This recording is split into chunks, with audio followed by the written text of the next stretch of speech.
Bonjour à tous. Dans ce chapitre 4, nous allons voir les notions de fonction et de procédure.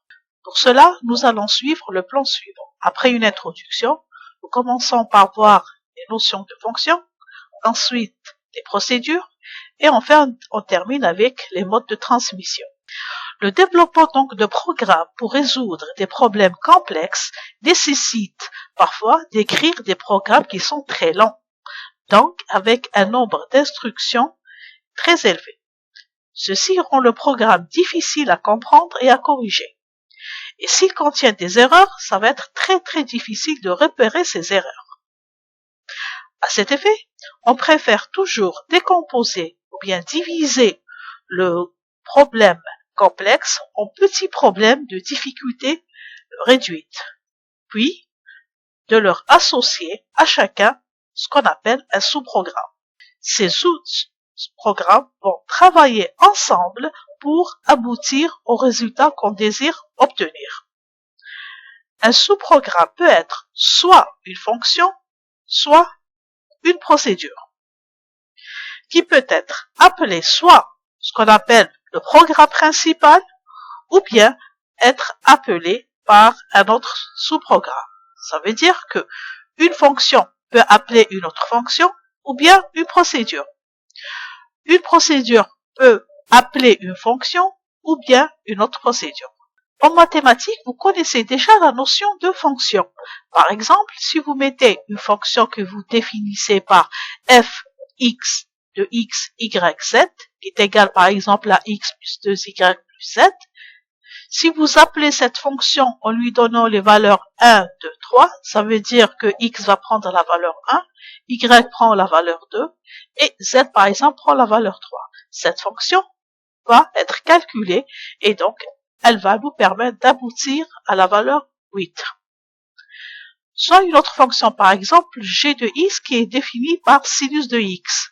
Donc si je donne à x la valeur pi sur 2, je vais trouver que cette fonction g de x va prendre la valeur 1. Donc c'est cette même notion qu'on va retrouver en programmation. Comment déclarer une fonction? Selon la syntaxe algorithmique, on écrit le mot fonction, le nom de la fonction, les paramètres de la fonction avec leur type. Donc chaque paramètre, on met 2 points et à côté, on met son type. Ensuite, on ferme les parenthèses, 2 points. On doit mettre le type du résultat attendu. Si le résultat doit être réel, on va mettre réel. S'il est entier, on met entier, etc. Ensuite, on déclare les variables utilisées par la fonction, ce qu'on appelle les variables locales. Donc, ces variable locale 1, variable locale n, 2 points, et on va mettre leur type. On doit spécifier leur type. Ensuite, entre début et fin, on doit déclarer ici à quoi est égale la fonction. Et avant de sortir, on doit avoir le nom de la fonction qui doit recevoir le résultat attendu. En Pascal, c'est à peu près la même chose. Donc, on va mettre, au lieu de faire fonction, on doit mettre function. Ensuite, toujours le nom de la fonction, la suite des paramètres avec leur type, entre parenthèses, ensuite 2 points, on doit spécifier le type du résultat attendu. Point virgule. Ensuite, dans var, on déclare toutes les variables qui vont être utilisées par la fonction à l'intérieur. Ensuite, entre begin et end, on doit écrire donc l'expression de la fonction. Et avant de sortir, il faut que le nom de la fonction doit contenir le résultat attendu. Ici, nom fonction, que ce soit en algorithmique ou bien en syntaxe Pascal, ça représente le nom de la fonction. Le type résultat, ça présente le type du résultat retourné par la fonction. S'il est entier, on doit spécifier qu'il est entier. S'il est réel, on doit spécifier qu'il est réel. Paramètre 1, paramètre 2, jusqu'à paramètre n, c'est les paramètres formels. Leurs valeurs viennent du programme ou bien de la procédure ou bien de la fonction qui appelle cette fonction-là. Donc, ces paramètres lui viennent de l'extérieur.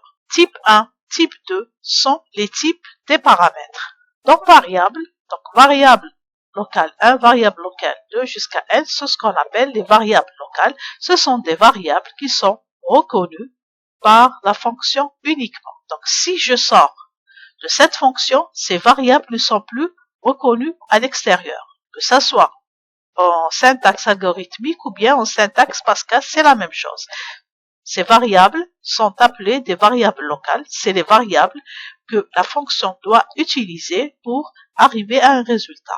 Alors que paramètre 1, paramètre 2, etc., ce sont des valeurs qui parviennent à la fonction de l'extérieur, qui sont différentes des variables locales. Donc, il faut retenir les points suivants.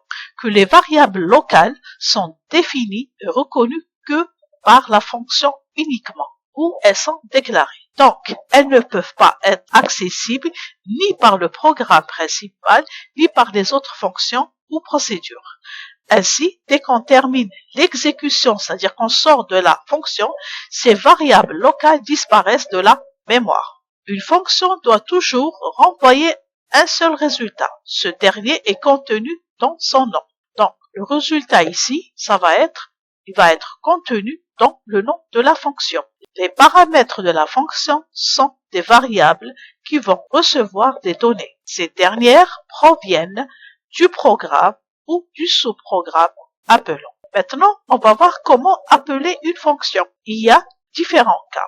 Soit on doit utiliser le nom de la fonction suivi de ses paramètres effectifs placés entre parenthèses. Par exemple ici, je peux écrire x reçoit le nom de la fonction avec toutes les variables, ici variable 1, variable 2, etc., qui vont présenter ce qu'on appelle les paramètres, ce qu'on avait vu tout à l'heure, les paramètres de la fonction. Que ça soit en algorithmique ou bien en Pascal, c'est à peu près la même chose. La seule différence, c'est dans algorithmique, on utilise la notion de flèche pour dire recevoir, alors qu'en Pascal, on doit mettre les deux points égaux.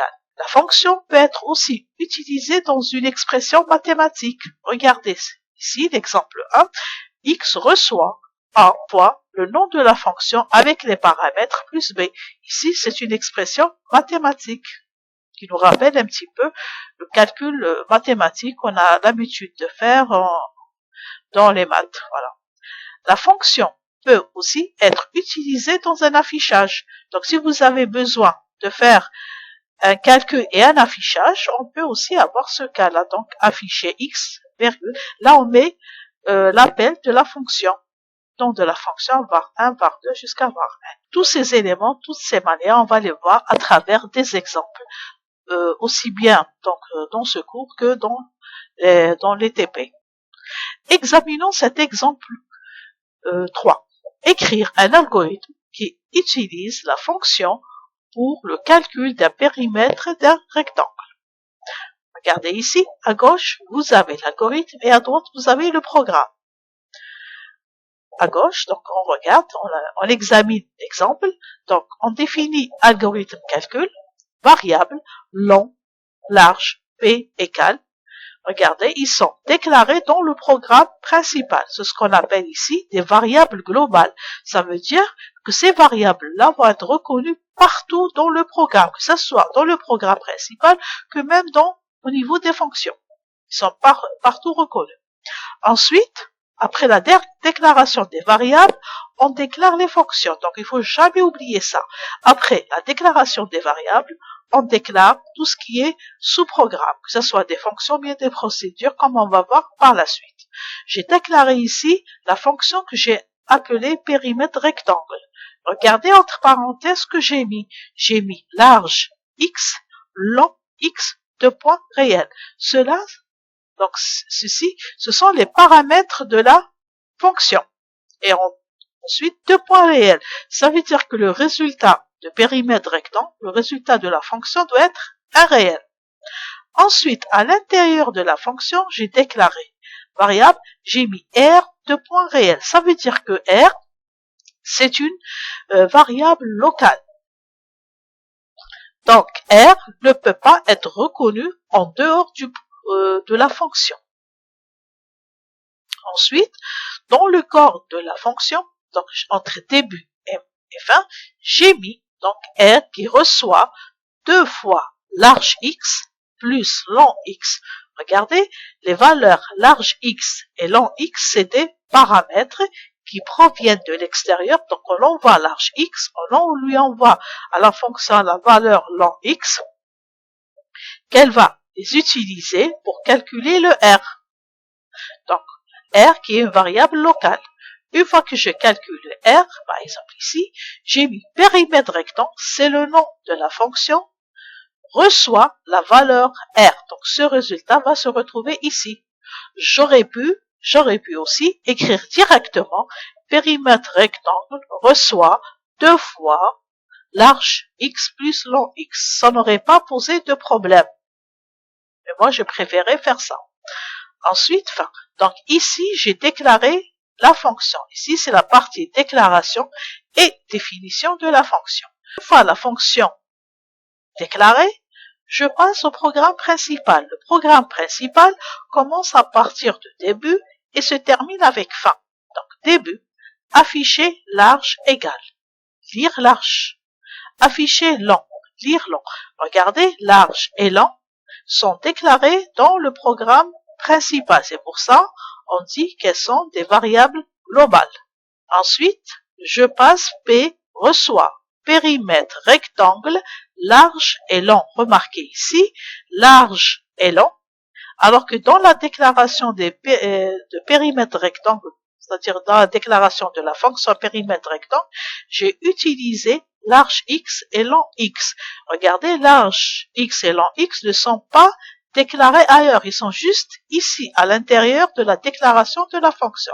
Qu'est-ce qui va se passer? Ce qui se passe, donc, quand on appelle cette fonction-là, périmètre rectangle, la valeur de large va être copiée dans large x, la valeur de long va être copiée dans long x. Donc, si j'ai large, la valeur de large est égale à 5, cette valeur 5 va être recopiée dans large x. Si la valeur de long, par exemple, est égale à 2, elle va être recopiée dans long x. Et à l'intérieur, on va travailler avec ces valeurs-là. Donc ici, j'ai une transmission des valeurs de large dans large x et long de long x. Ensuite, afficher le périmètre du rectangle galapé. Donc, ce qui va se passer, ces valeurs vont être recopiées large dans large x, long dans long x. Ensuite, il va y avoir un calcul de R. Ensuite, le résultat qui va se retrouver dans périmètre rectangle. Ensuite, à la sortie, afficher le périmètre du rectangle dans P. Donc, puisque cette valeur va passer dans P, et puis il va y avoir un affichage de P. Remarquons aussi, donc, la suite, cal, la variable cal. Dans la variable cal, elle reçoit 2 fois le périmètre rectangle large, virgule long, plus 10.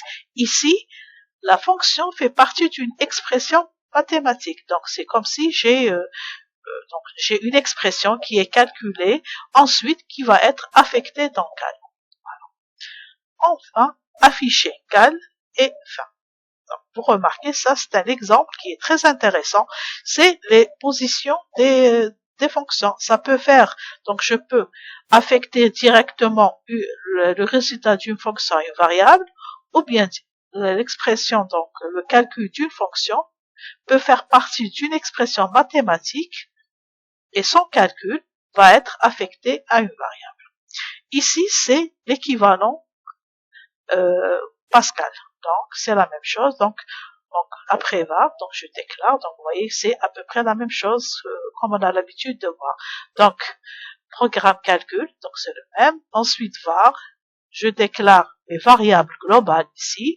Ensuite, je déclare la fonction avec function, périmètre rectangle, large x, long x de type réel. Et réel ici, ça va être le type du résultat attendu par périmètre rectangle. Ensuite, après var, je déclare les variables locales. Ici, R n'est reconnu que à l'intérieur de la fonction. Donc, si je calcule R égale à 2 fois large x plus long x, ensuite je calcule, le résultat va être affecté à périmètre rectangle. En quittant cette fonction, le R ne sera plus reconnu. Donc, P reçoit périmètre rectangle, large x, large et long. Large va être affecté à large x, long à long x. Il va y avoir un calcul. Le résultat étant calculer, donc il va se retrouver dans P. Si je demande ici à quoi est égal le R, il va me dire je ne connais pas le R. Le R, c'est une variable locale à la fonction. Elle ne peut pas être reconnue en dehors de la fonction. Ici, donc, je vais afficher la valeur de P.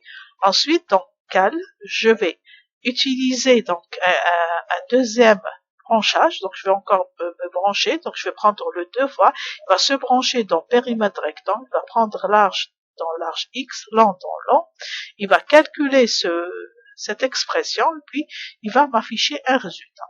Donc je vous conseille de faire cet exemple, donc de le reprendre sur vos ordinateurs et écrire le programme Pascal. Nous passons maintenant au deuxième type de sous-programme qu'on appelle procédure.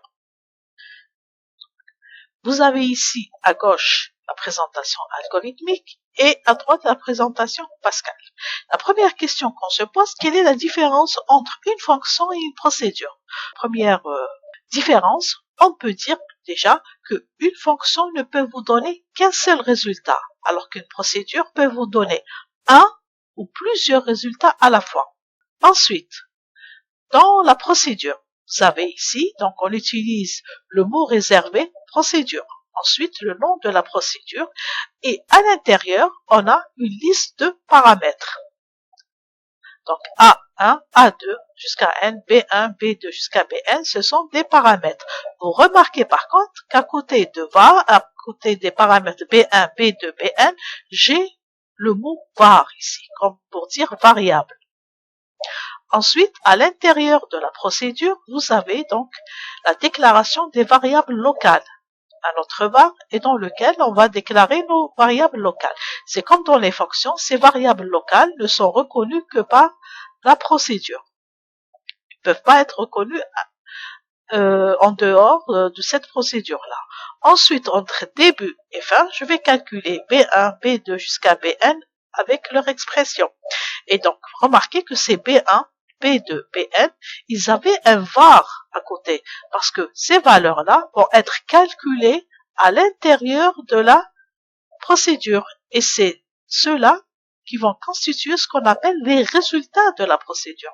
Donc, c'est pour ça qu'on dit que la procédure peut vous donner plusieurs résultats, qui sont dans B1, B2, Bn. Il suffit juste de mettre var avant de mettre la liste de ces variables-là. Voilà. Donc, ici, le nom de la procédure, donc ça va être, nom procédure, c'est le nom de la procédure, A1 jusqu'à AN, ce qu'on appelle des paramètres d'entrée.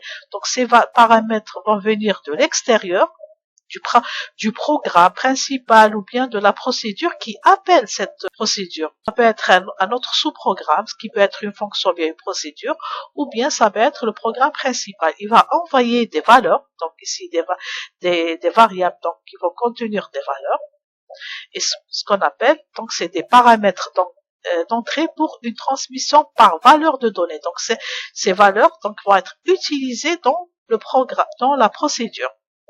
Alors que B1, B2, Bn, ce qu'on appelle des paramètres d'entrée pour une transmission par adresse des données. C'est ici qui vont être ces valeurs, c'est-à-dire ces paramètres vont venir avec certaines valeurs et peuvent être modifiés et calculés à l'intérieur de la procédure.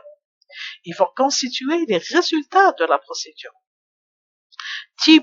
Les types EA1 ou bien les types B vont constituer les types des variables.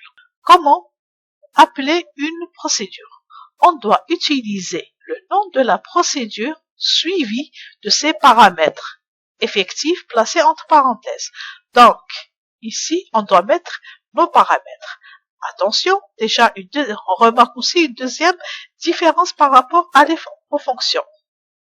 Le nom de la procédure ne peut pas être utilisé dans une expression. Donc, si on a besoin de faire appel à une procédure, on met juste le nom de la procédure et entre parenthèses, on met les variables.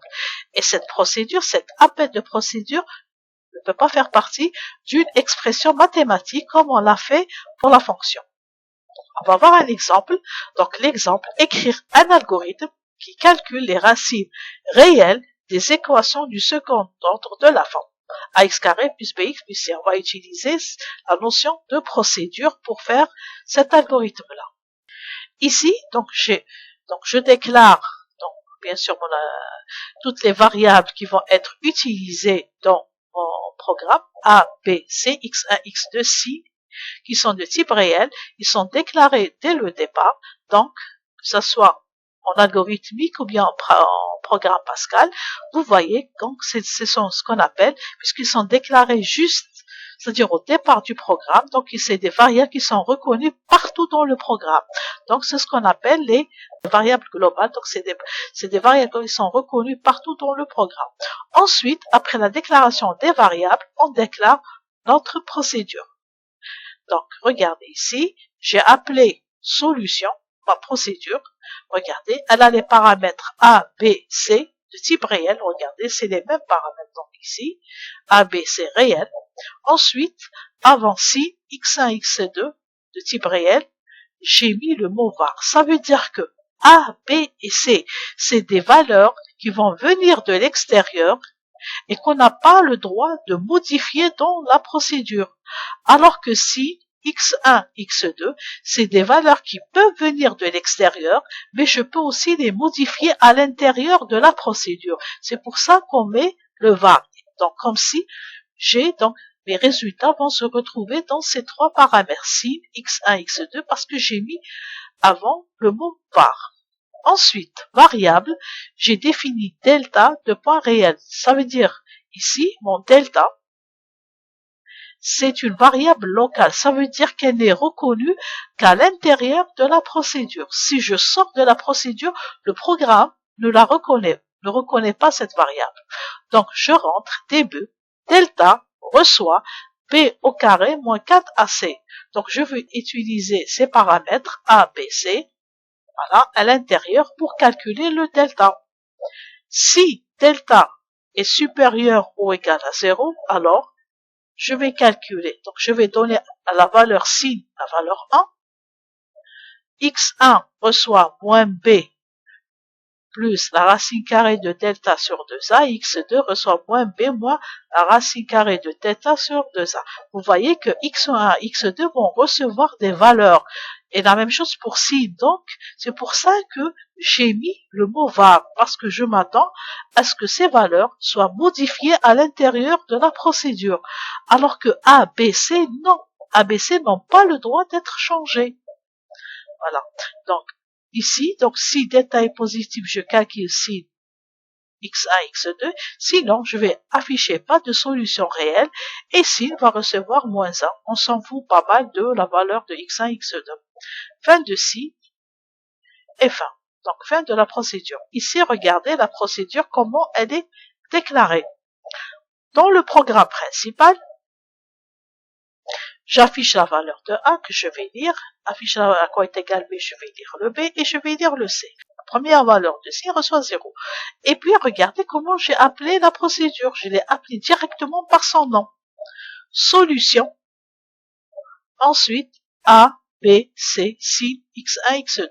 Ça veut dire que A, B et C, c'est des valeurs, regardez ici, il n'y a pas de var avant A, B, C, c'est des valeurs qui vont être transmises à la procédure. Donc, ce qu'on appelle une transmission par valeur. A, B, C ne vont pas être modifiés, mais si x1, x2, si va rentrer avec la valeur 0, mais elle peut être modifiée à l'intérieur de ma procédure. Donc, sin, x1, x2. Ces valeurs, donc il y a le mot var, ça veut dire que sin peut, ou bien x1, x2 peuvent avoir leur valeur modifiée et récupérer le résultat. Ensuite, une fois ces valeurs calculées, je sors. Si le sin est égal à 1, alors, dans ce cas, je vais afficher x1 et x2 puisqu'ils ont été calculés à partir de la procédure. Fin de ci. Et je vais afficher fin de calcul et fin. Donc, vous voyez comment je fais l'appel d'une procédure. Il suffit juste de donner le nom de la procédure et entre parenthèses la suite des variables qui vont être utilisées par la procédure. Il ne faut jamais oublier que si je ne mets pas le mot var, ça veut dire quoi? comme ici A, B, C. Donc c'est des valeurs qui vont venir de l'extérieur, mais qu'on n'a pas le droit de modifier à l'intérieur de la procédure. Alors que si x1, x2, ils ont, c'est-à-dire on a mis le symbole var pour dire variable, ça veut dire que ces valeurs peuvent être modifiées à l'intérieur de la procédure et récupérer le résultat. Donc qu'est-ce qu'on remarque? Que les paramètres formels utilisés dans les déclarations des sous-programmes, bien ce qu'on a vu les sous-algorithmes, que ce soit des fonctions ou bien de procédures, permettent d'avoir deux types de transmission. Ce qu'on appelle une transmission par valeur ou bien ce qu'on appelle une transmission par adresse ou bien ce qu'on appelle transmission ou bien par variable ou bien référence.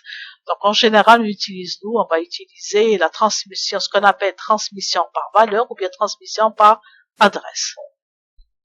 La transmission par valeur consiste à recopier la valeur transférée au sein du sous-programme pour que ce dernier puisse l'utiliser dans ses calculs sans jamais modifier la valeur originale. Donc, quand on écrit fonction nom de la fonction, ces valeurs paramètre 1, paramètre 2, paramètre 1 n'avaient pas le droit d'être modifiées. D'accord? Donc, ce qu'on appelle une transmission par valeur. La même chose dans la procédure, quand on avait écrit le nom de la procédure avec A, B, C, on n'avait pas mis de var. Donc ici, donc ces variables, ces valeurs n'ont pas le droit d'être modifiées au niveau de la procédure. C'est pour ça qu'on parle de transmission par valeur. Pour réaliser une transmission par valeur du variable, il faut juste spécifier son nom et son type dans la liste des paramètres formels. Donc, il suffit juste de les déclarer, que ce soit dans la fonction, ici, ou bien dans la procédure. Le fait donc de les écrire avec leur type, le programme va comprendre que c'est des paramètres. Donc, c'est des variables transmises par valeur et qui n'a pas le droit de les modifier. Pour une transmission par adresse, dans une transmission par adresse ou par référence ou par variable, ça dépend des appellations. Nous, on va utiliser surtout la notion, c'est-à-dire quand on les appelle, on va dire transmission par adresse. Donc, dans une transmission par adresse, lors de l'appel du sous-algorithme ou bien du sous-programme, il y a non seulement copie des valeurs, mais également une transmission des adresses des variables. Le paramètre transmis dans ce cas peut être modifié et on récupère le résultat dans la variable. Regardez ici, B1, B2, Bn. Le fait d'écrire var, le programme va comprendre que c'est une transmission par adresse. Ça veut dire, s'il y a une modification dans la procédure, celle-ci va être prise en considération dans la procédure. Dans les fonctions, il n'y a pas cette notion de transmission par adresse. On la retrouve juste dans les procédures. Et le fait d'écrire var, ici, comme ici, le programme va comprendre, c'est-à-dire que l'ordinateur va comprendre que B1, B2 jusqu'à Bn peuvent être modifiés à l'intérieur de votre procédure. Mais A1, A2, AN, il n'y a pas de mot var. Donc, il va comprendre que ces valeurs-là n'ont pas le droit d'être modifiées à l'intérieur de la procédure. Et si je fais l'erreur, là, écoutez bien, si je fais l'erreur de les modifier à l'intérieur de la procédure, en sortant, je vais récupérer les anciennes valeurs. On va voir ça dans un petit exemple. Donc, n'oubliez pas, donc, comme règle générale, pour une transmission par valeur, il ne faut pas mettre de var et il faut mieux, c'est-à-dire garder dans l'esprit que ces valeurs n'ont pas le droit d'être modifiées dans la procédure. Le fait de mettre var, ça veut dire que vous avez une transmission par adresse et ça veut dire que vous pouvez les modifier à l'intérieur de votre procédure. Examinons cet exemple-là. Observez les écritures des deux algorithmes ci-dessous et déduire les valeurs des variables A et B qui seront affichées à la fin. Regardez la différence entre les deux. Regardez, algorithme exemple K1, algorithme exemple K2. Vous voyez que c'est la même chose. Variable AB entier, variable AB entier. Procédure permute 1, X, Y entier. Regardez, là, dans le cas 2, j'ai mis le mot var, mais dans le cas 1, j'ai pas mis le mot var. On va voir qu'est-ce que ça va donner. X, Y entier. Variable T1P entier, variable T1P entier. Début T1P X, vous voyez que c'est vraiment la même chose. Y T1P, fin, début, A reçoit 10, B reçoit 20, permute AB, là et là permute de AB. Donc là j'appelle ici et là j'appelle ici, afficher A et B. Vous voyez que c'est la même chose. La seule différence ici, ici, dans le premier cas, j'ai pas le var, mais dans le deuxième cas, j'ai le var. On va essayer de dérouler notre petit programme. Regardez, début, A reçoit 10. Ça veut dire, donc si vous écrivez, A prend la valeur 10. La même chose ici. A prend la valeur 10. B prend la valeur 20. La même chose ici. Dans le deuxième cas. Ensuite, j'appelle permute 1. Ça veut dire que A va être copié dans X, B va être copié dans Y. Ça veut dire que A va prendre la valeur 10 et Y prend la valeur 20. La même chose dans ce cas. A va prendre la valeur 10, B prend la valeur 20. Mais remarquez la différence. Ici, j'ai pas de var. Ici, j'ai le mot var. Ensuite, je rentre. Donc, X, je rentre avec X égale à 10 et Y avec 20. Je regarde ce cas-là. Début. T1P. Donc, T1P, c'est une variable locale dans les deux cas. T1P reçoit X. Donc, X va prendre donc la valeur 10. Ensuite, X qui reçoit la valeur Y, c'est-à-dire dans X, je vais trouver la valeur 20. Ensuite, Y reçoit T1P. Dans le Y, je vais trouver le 10. Donc, en réalité, ce que j'ai fait ici, c'est une permutation entre X et Y. X qui prend la valeur de Y et Y qui prend la valeur de X. Donc, c'est une permutation. En principe, ici, X qui va prendre la valeur 20 et Y qui prend la valeur 10. La même chose ici. Donc, T1P reçoit X, X reçoit Y, Y reçoit. Donc, ici aussi, je vais avoir X qui prend la valeur 20 et Y qui prend la valeur 10. Maintenant, qu'est-ce qui se passe? Je dois sortir. Donc, je dois sortir dans le deux cas. Afficher A et B.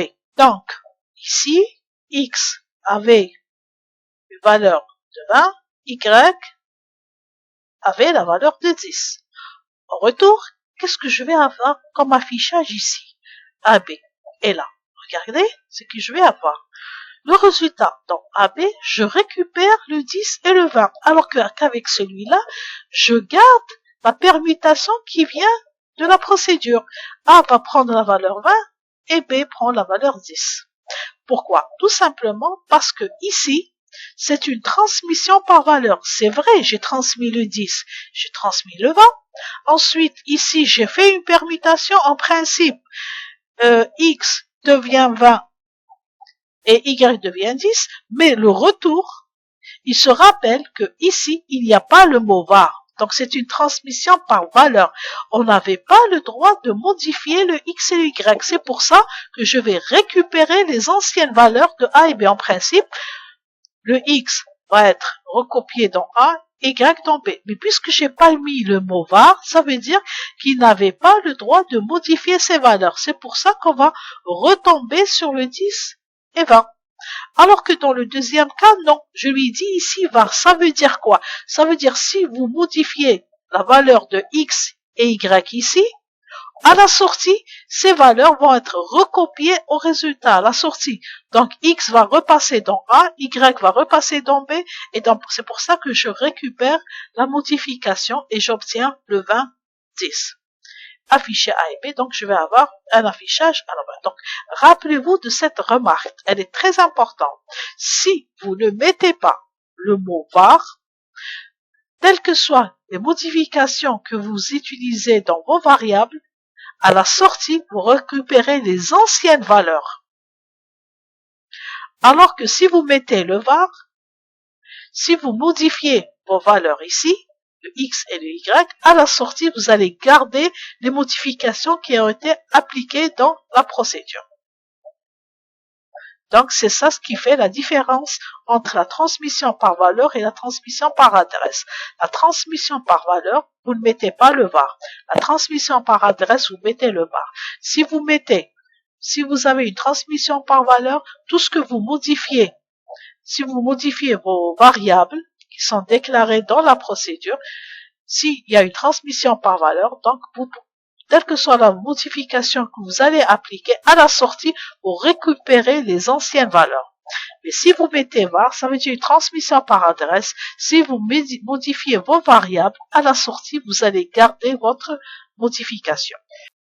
Examinons maintenant le cas de l'exemple 6. Observez l'écriture de l'algorithme et bien sûr du programme ci-dessous et déduire les valeurs affichées dans chacun. Remarquez ici, donc on a déclaré A et B comme étant des variables globales. Donc partout, ils sont reconnus. Dans f, la fonction f, j'ai x qui est une variable, donc ici, qui doit lui être transmis par valeur. Donc si le x rentre ici, on n'a pas le droit de le modifier à l'intérieur ici. Ensuite, y, c'est une variable locale. Ensuite, là, c'est le programme principal. L'exécution commence toujours à partir du programme principal. A reçoit la valeur 0. Donc A prend la valeur 0.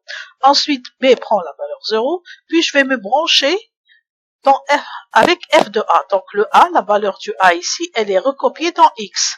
Donc X prend la valeur 0. Je rentre. B prend X plus 1. Ça veut dire que B va passer à 1. Y prend la valeur X plus 2. Ça veut dire qu'il va prendre la valeur 2.